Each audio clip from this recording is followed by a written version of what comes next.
Olá! Começa agora mais um programa Aula Aberta. E como vocês já sabem, sempre com conteúdo de interesse a todos os profissionais da Secretaria Municipal da Saúde. E lembrando que você pode acompanhar este conteúdo aqui na TV do canal profissional e também no YouTube. É só acessar o endereço que aparece aqui na sua tela. Hoje falaremos sobre os benefícios e riscos dos medicamentos com o Dr. José Rubem Bonfar, que é médico da assistência farmacêutica da SMS. É sabido que uma prescrição correta pode não significar necessariamente que o seu resultado seja adequado. A prescrição adequada é aquela centrada na pessoa. O motivo dessa afirmação é a direta relação desta com a adesão ao tratamento. A aula a seguir vai despertar uma grande reflexão sobre isso. Quer saber mais? Então, boa aula, pessoal! Bem-vindos a mais uma aula aberta. O tema de hoje será benefícios e risco de medicamentos. Este é um assunto muito vasto e, naturalmente, a nossa intenção é apresentar um panorama geral para, naturalmente, uma reflexão posterior de vocês. Teremos 4 aspectos. O cenário da atuação dos profissionais do cuidado farmacêutico, em que se chama atenção sobre a regulação, a função do prescritor, que no nosso meio, o principal deles é o médico. E um destaque em relação ao trabalho do farmacêutico. Depois, a relação benefício-risco de medicamentos, que é um aspecto indispensável, né, para se considerar antes de se prescrever um fármaco. Depois, uma menção aos 40 anos, não é, da lista modelo de medicamentos essenciais. E qual é um exemplo da situação atual do cuidado farmacêutico na Secretaria Municipal de Saúde. Este esquema é muito útil e vocês vão ter acesso a uma compreensão completa dele através de hiperlinks que estarão disponíveis para todos vocês. E eu queria chamar a atenção para o conjunto da chamada cadeia do medicamento, que envolve desde a ação das autoridades sanitárias lá, suas relações com a indústria farmacêutica, com o sistema de atenção à saúde, o médico, que está ali no centro do esquema, e o farmacêutico. Esse é um esquema que tem por base a experiência europeia, mas que, crescentemente, esta é também a realidade aqui no Brasil. E, naturalmente, todas essas, a finalidade, não é, da cadeia do medicamento é atender às necessidades do usuário, que está lá embaixo. Não é? E do lado direito, vocês vão observar que a cadeia de medicamento começa com registro, depois o comércio, a distribuição, a prescrição, a dispensa e também uma consideração a respeito do uso e dos efeitos dos tratamentos prescritos. Bom, qualquer fármaco, qualquer produto farmacêutico tem que preencher as melhores condições de acordo com os seguintes passos.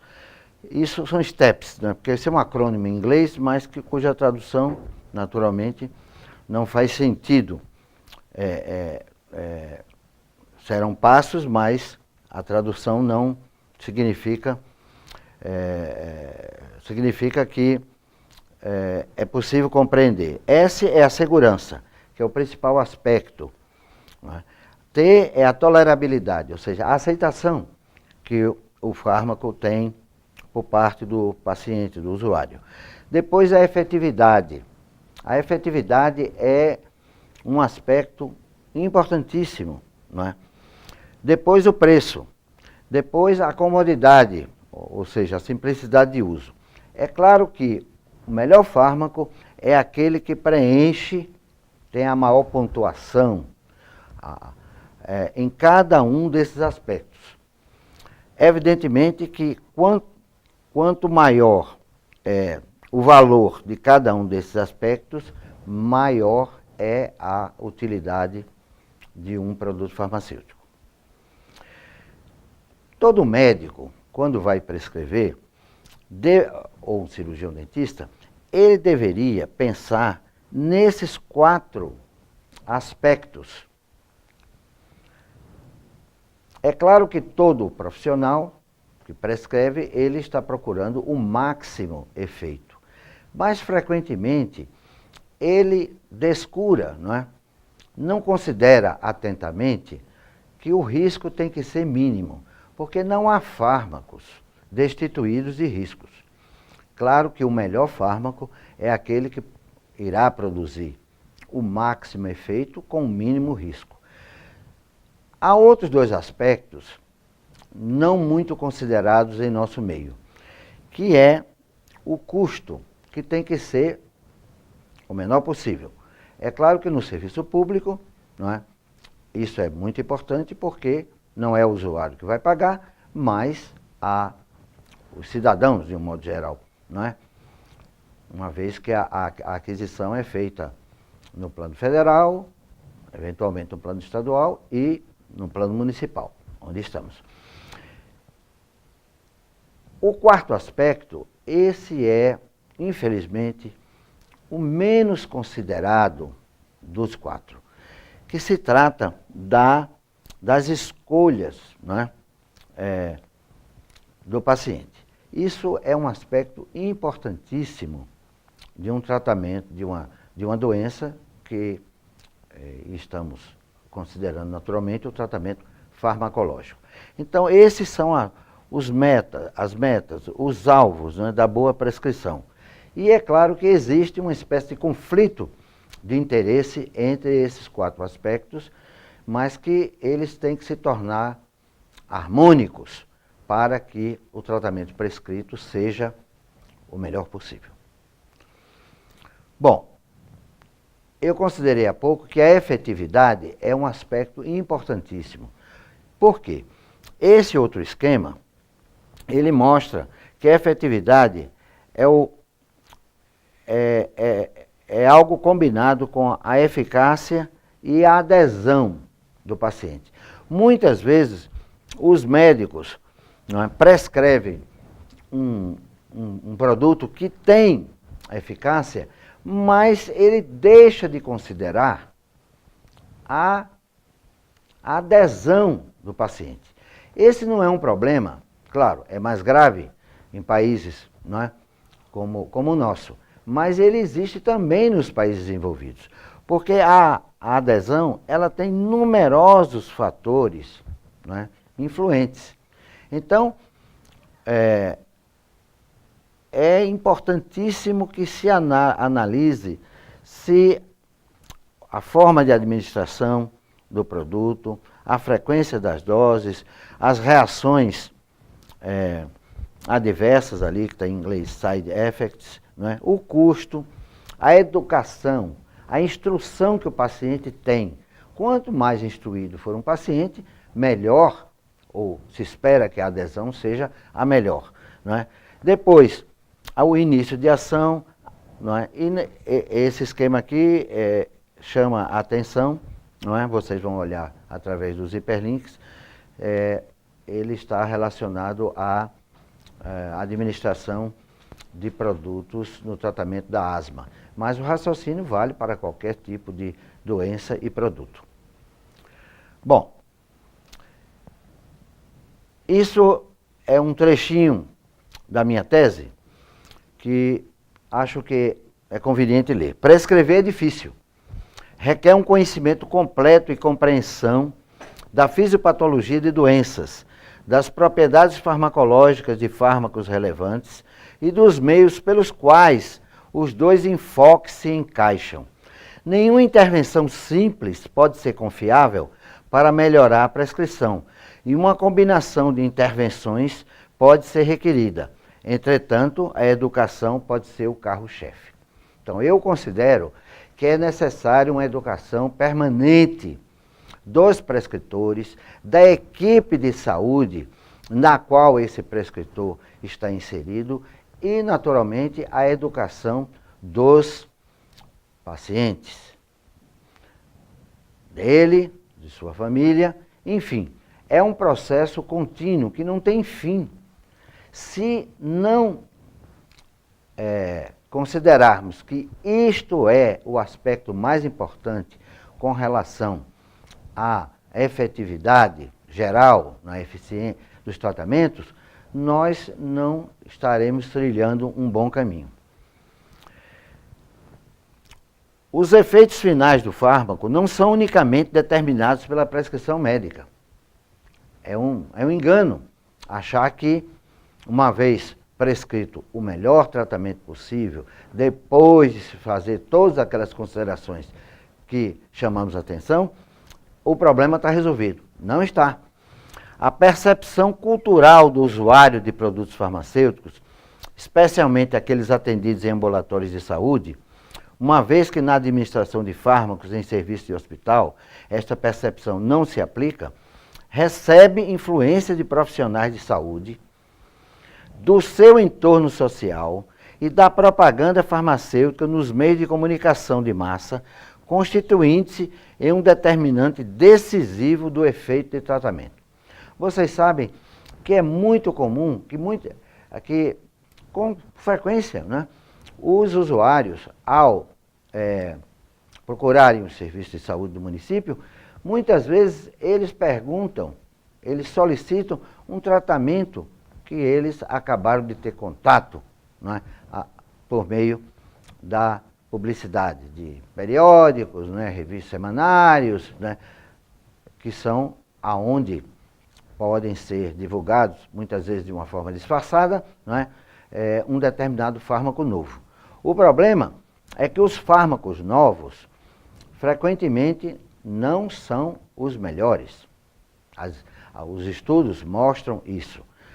Os melhores fármacos são aqueles que têm uma avaliação já de muitos anos, que é exatamente o que consta há 40 anos da lista modelo de medicamentos essenciais e, no caso do município, desde 2002, quando foi instituída a relação municipal de medicamentos essenciais. Parece que em nosso meio os médicos ainda não têm a compreensão plena de que a administração dos serviços de saúde é parte integrante do processo completo da prescrição. E muitas vezes também o prescritor não considera outro polo, que é a necessidade do paciente estar instruído por ele, médico, e pela equipe de saúde a adquirir capacidade para decidir. Os tratamentos, sejam não farmacológicos ou farmacológicos, no momento estamos tratando apenas, não é, dos aspectos farmacológicos, ele tem maior êxito quanto mais o paciente e sua família, muitas vezes, está instruído e ele ter absorvido a capacidade de decidir. Ou seja, estou tomando este remédio porque estou convencido, estou orientado, compreendi perfeitamente, porque o médico, a equipe de saúde, me deu informações suficientes para que eu faça o tratamento de forma completa, ou seja, tenha uma adesão plena. É claro que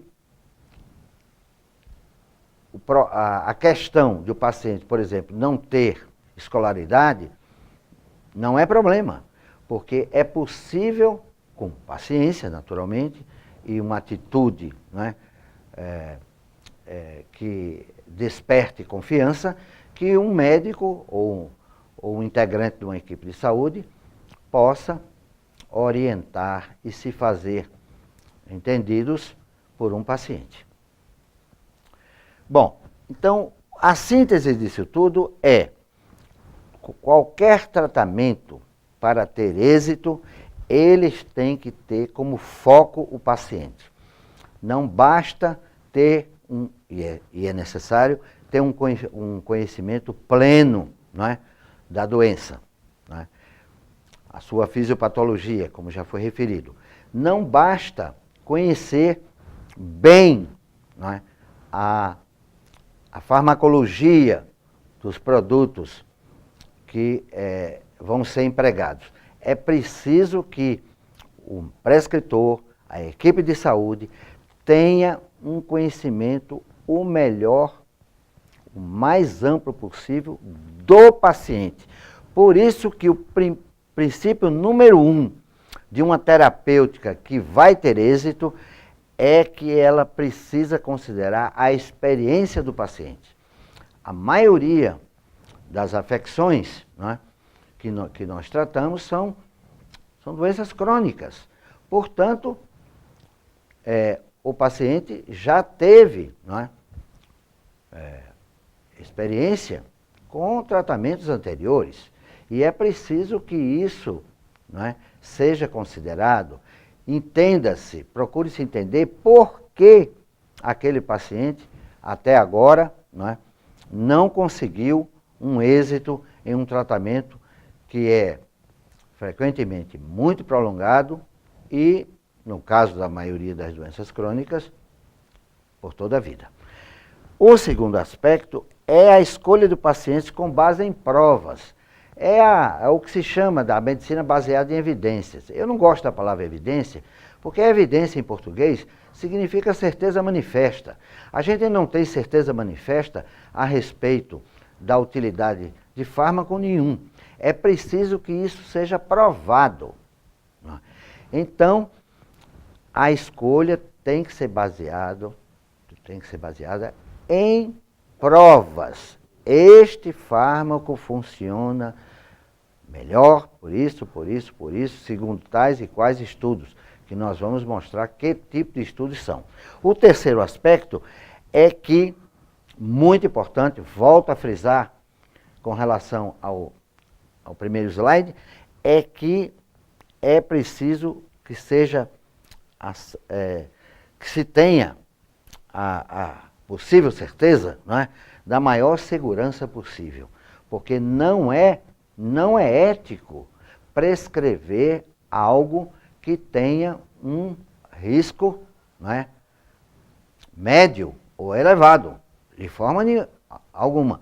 É preciso que o fármaco tenha um menor risco possível, porque não há fármacos destituídos de riscos. E, finalmente, a consequência disso tudo, não é a aplicação do quarto princípio, que isso tudo vai tornar o uso ótimo nas práticas de rotina. Porque uma coisa é a aprovação de um fármaco que decorre, não é, de estudos feitos em experimentos, não é, controlados.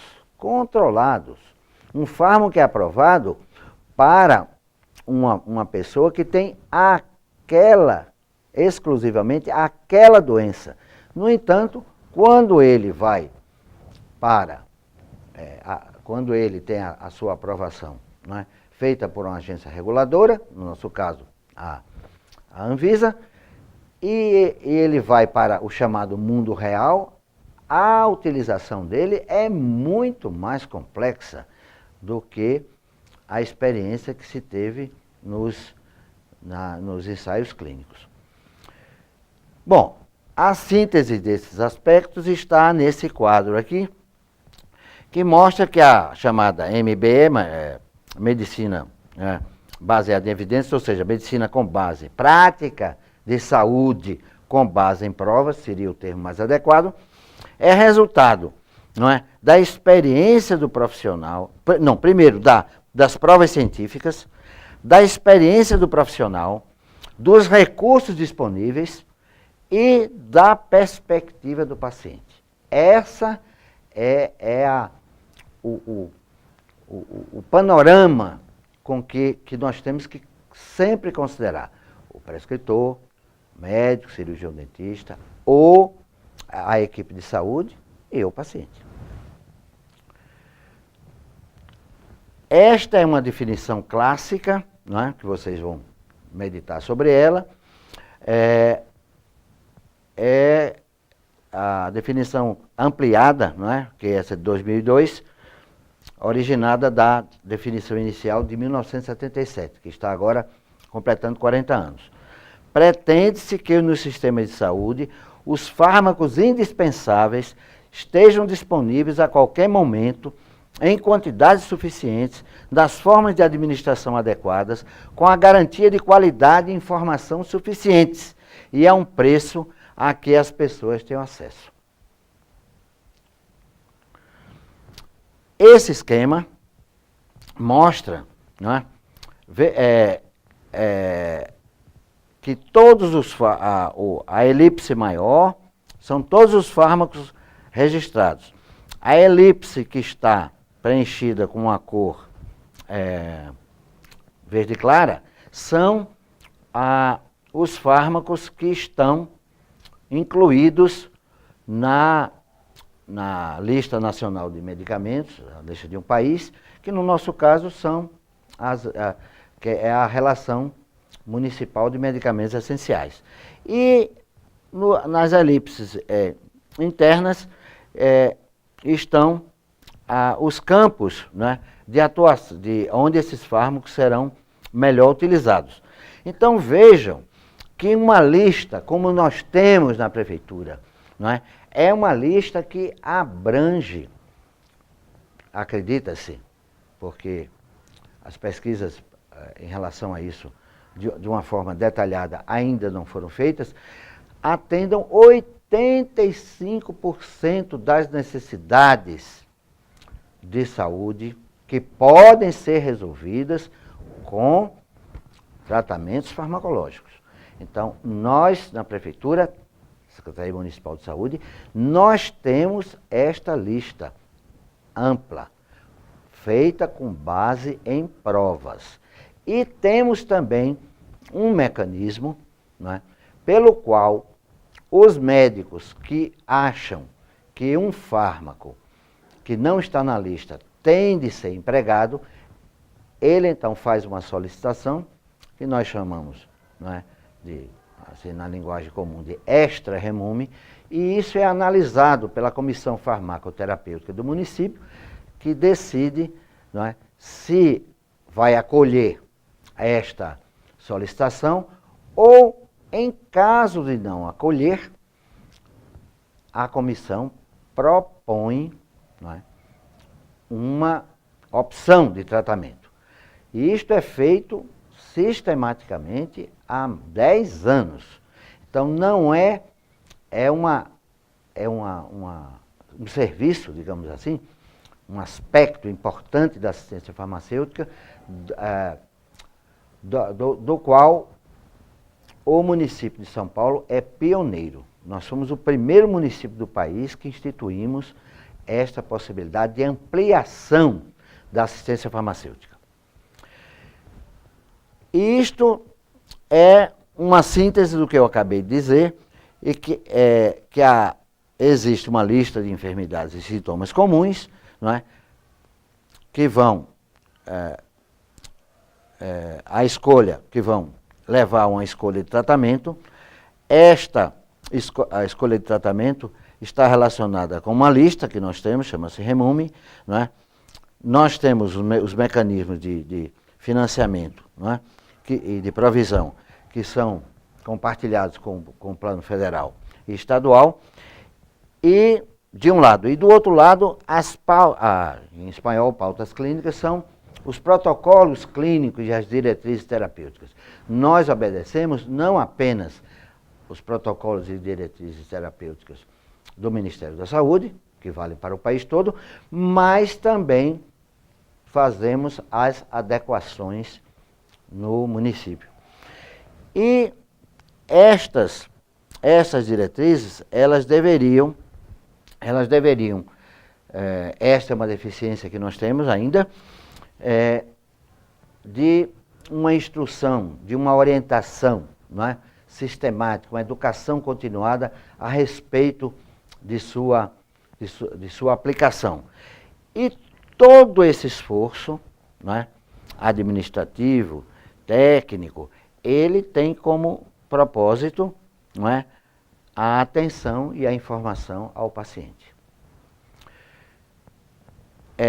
Eu dou aqui um exemplo, poderia dar muitos exemplos, né, de que não a seleção correta de um medicamento não significa que o resultado da prescrição seja adequado. O exemplo mais eloquente disso é o uso do omeprazol, supostamente como protetor gástrico, que há vários anos,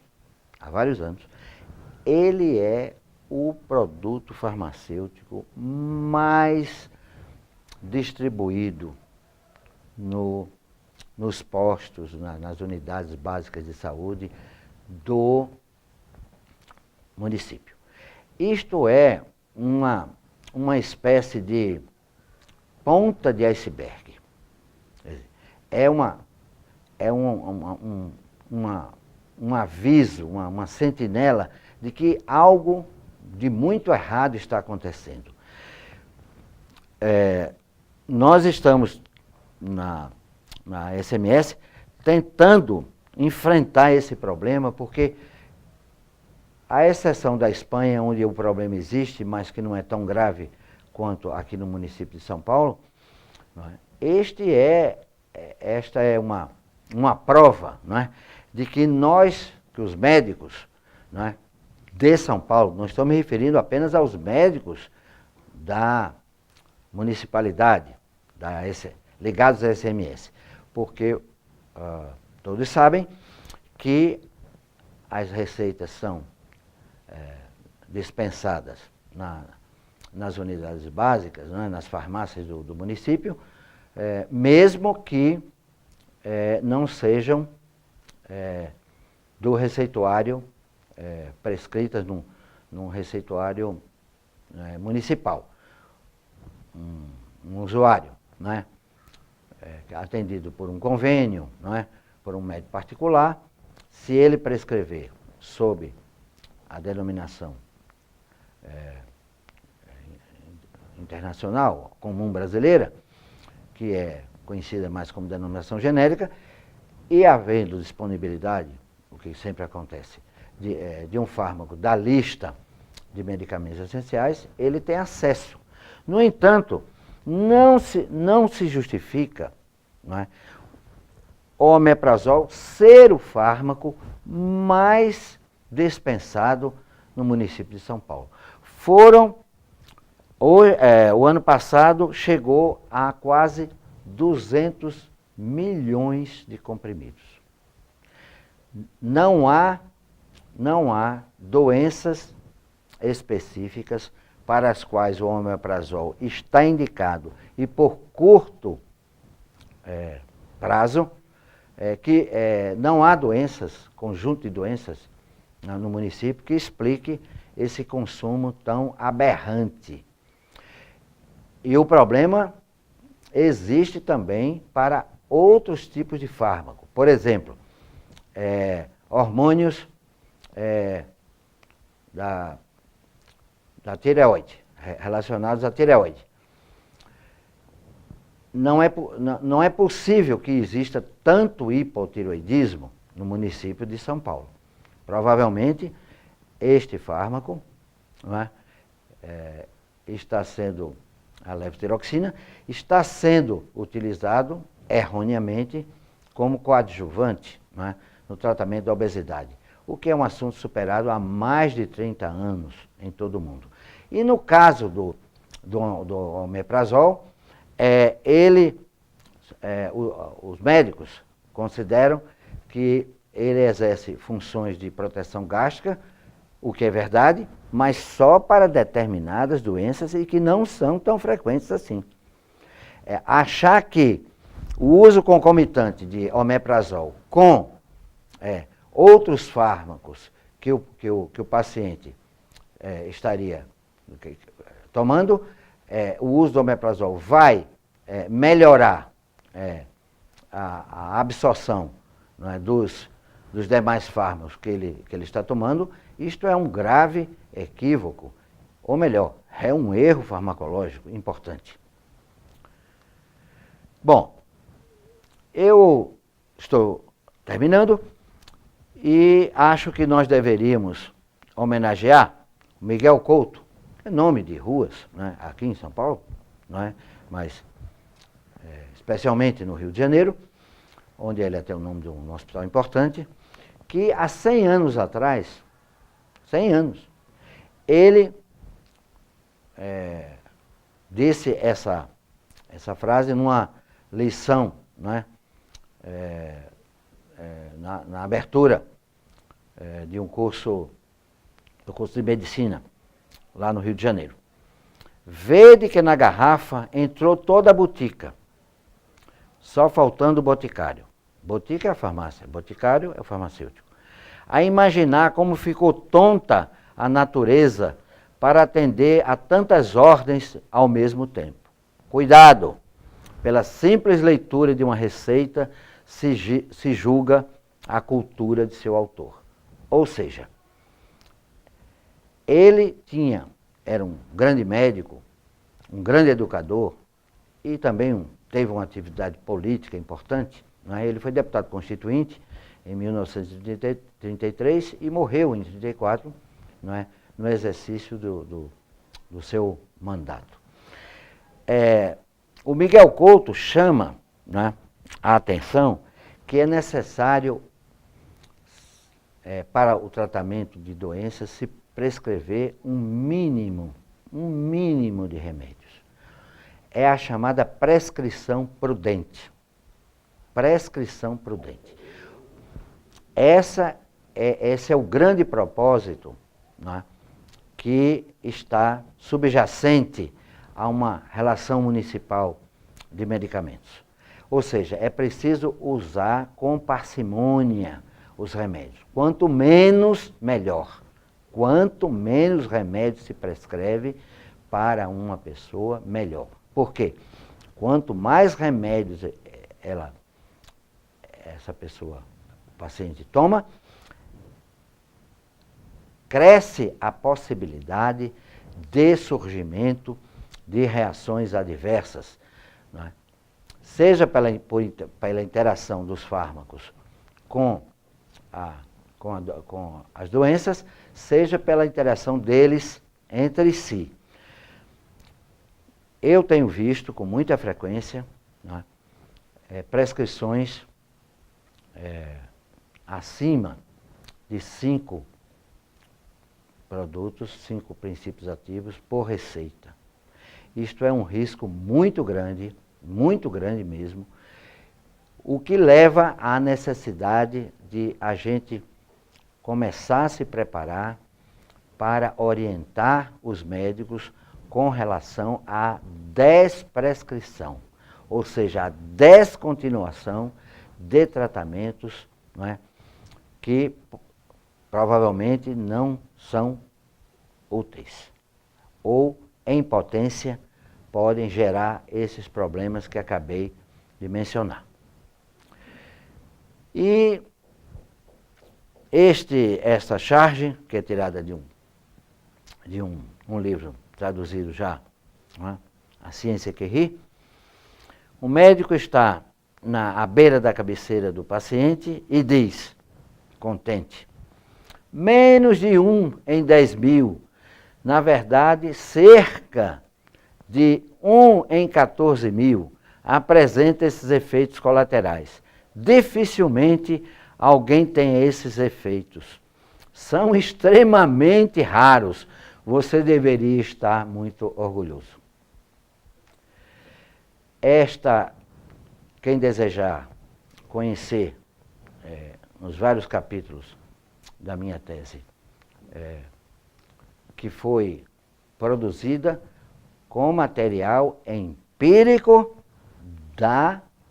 do nosso trabalho, do meu trabalho, dos meus companheiros, né, farmacêuticos, na prefeitura.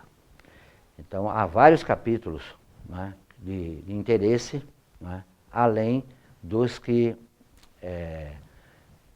das referências que serão dispostas para vocês nos hiperlinks desta apresentação. Eu agradeço a atenção. Gostou do nosso programa? Lembrando mais uma vez que você pode assistir a esse conteúdo na nossa programação e no nosso canal do YouTube. Acesse e fique por dentro dos diversos temas. O programa Aula Aberta vai ficando por aqui, mas eu te vejo durante a programação. Até o próximo programa.